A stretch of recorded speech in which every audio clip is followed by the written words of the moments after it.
छोलिया हो या लोबिया, सफेद चने या काले चने, सब कुछ मजेदार बने।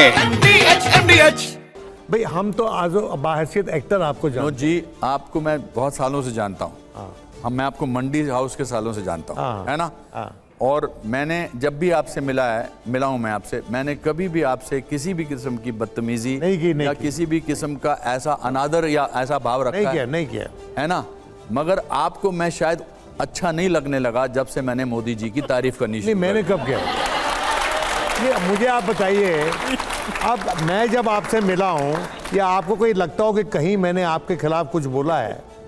मैंने तो नहीं एक बोला। बार आपने मेरी बुराई की थी एक पेपर। एक बार ओके सर, बार बुराई। Okay sir, Kartikeya and Santosh ji. Kartikeya, अनुपम जी, आप अपने साक्षात्कारों में, इंटरव्यूज़ में कश्मीर की काफ़ी बात करते हैं।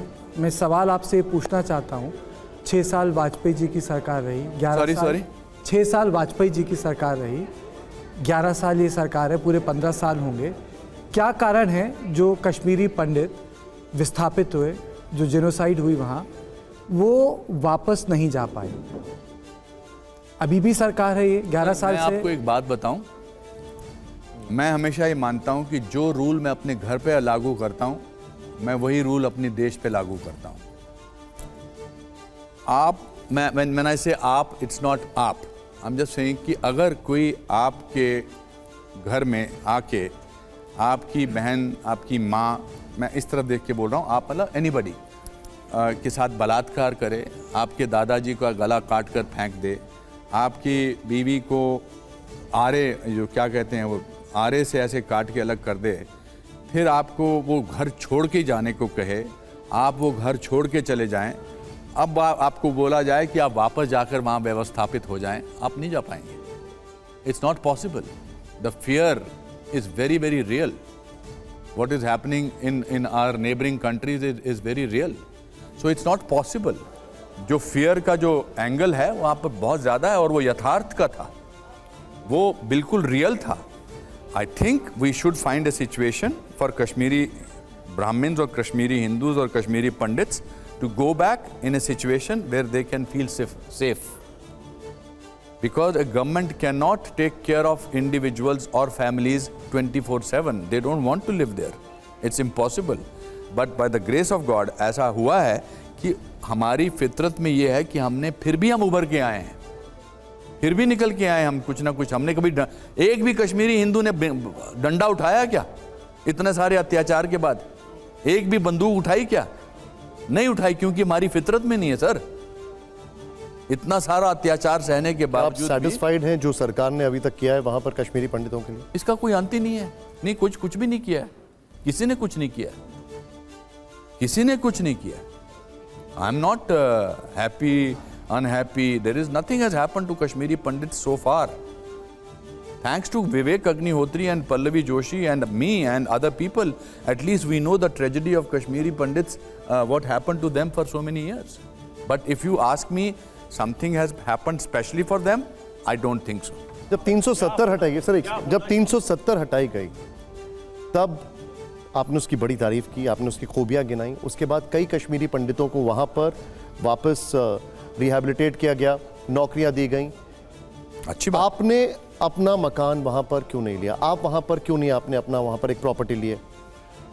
तो मेरे माता पिता शादी के बाद शिमला में आ गए थे और मैं वहीं पैदा हुआ था। मेरी माँ ने 59 साल मेरे पिताजी के साथ शिमला में काटे थे।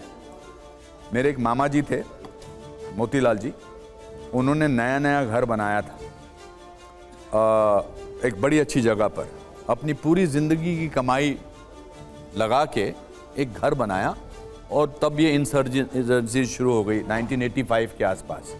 और एक दिन उनको ख़त आया कि आप अपना घर ये छोड़ दीजिए। तो उन्होंने बनाए उनको सिर्फ 2 साल हुए थे। तो अगर नहीं होगा तो कल आपको इसका भुगतान करना पड़ेगा। और शायद 2-3 दिन बाद जो मुझे सुनने में आया था कि पड़ोसी का घर, सर जो था, उनके घर पे कटा हुआ था। वो अपने फिएट कार में अपनी ज़िंदगी की जितनी पूंजी हो सकती थी फिएट कार में, उसमें डाल के वो छोड़ के चले गए थे। I will not blame them for not able to go back. जहाँ तक मैंने घर नहीं बनाया, मैंने आज से 5-6 साल पहले मेरी माँ से पूछा कि माँ अब तुम खुश होगी, तुम्हारा बेटा अच्छा जा रहा है, मेरा भाई भी अच्छा कर रहा है, मांगो क्या मांगती हो। मैंने ऐसे मजाक में कहा था। उन्होंने मुझे कहा कि मैं शिमला में जाकर एक घर लेना चाहती हूँ, मेरे लिए शिमला में जाके घर ले लो, क्योंकि मैं जिंदगी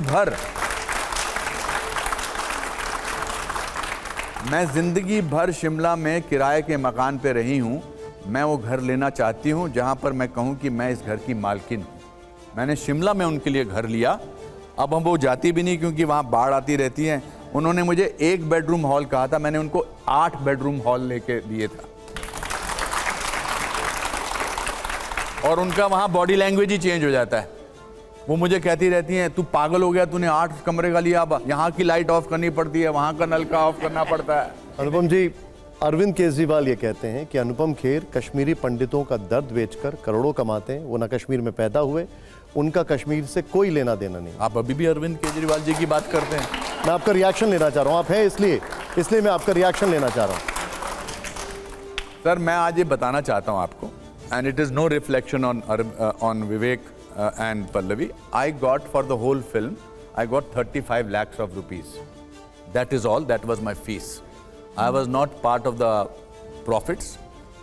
And if out of those 35 lakhs of rupees, what I have done for Kashmiri families, that I know. But if I was the producer of the film and I had made that much money, I would have certainly done that.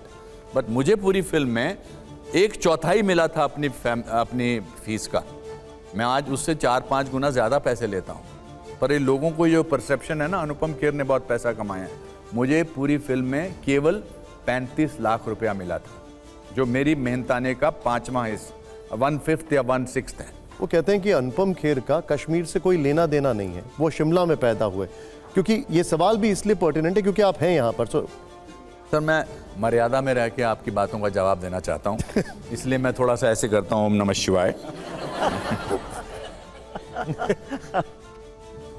Arvind Kejriwal ने तो अपने बच्चों की कसम खाई थी कि मैं पॉलिटिक्स में आऊंगा। आप उन्हीं का एग्जाम्पल मुझे दे रहे हैं, कैसे दे सकते हैं आप उनका एग्जाम्पल? संतोष जी, अरविंद केजरीवाल ने कहा था कि मैं सरकारी गाड़ी में नहीं घूमूंगा। अरविंद केजरीवाल ने कहा था मैं दो बेडरूम के फ्लैट में रहूंगा। Arvind Kejriwal ji is my biggest. मेरा पर्सनली उनसे कोई लेना, मैं तो बहुत शिद्दत के साथ उनके आंदोलन से जुड़ा था। मुझे बहुत शिद्दत से, मैंने उनका चार्टर पढ़ के बोला था। मुझे अन्ना जी ने बोला था कि भाई अनुपम इनको रोको, ये बाकी जैसे हो जाएंगे। मेरे साथ बैठे थे वो। So don't give me examples of people who have not done what they should have done. Okay Santosh ji. Anupam ji, मेरी तरफ से भी कोई जर्नलिस्ट चुना आपने कि जो मुझे सिर्फ पसंद भी करता है और मेरे बारे में बात भी करेंगे?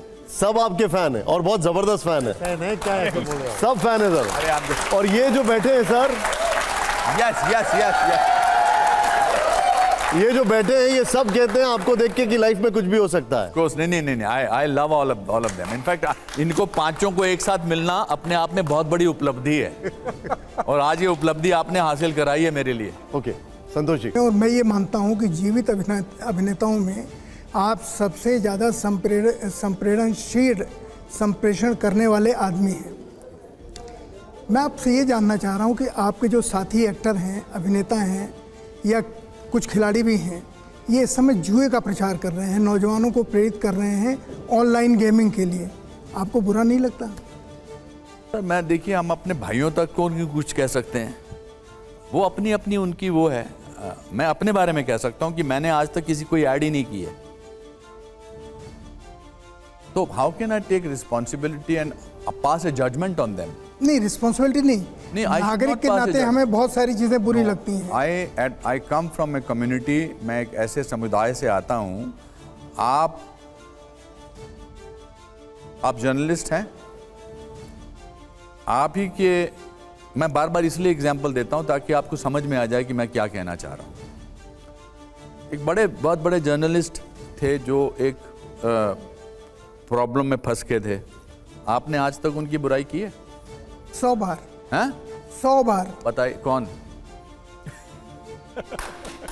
ये नहीं, ये तो अच्छे हैं। एडिटर। अरे जिसने किया था वो,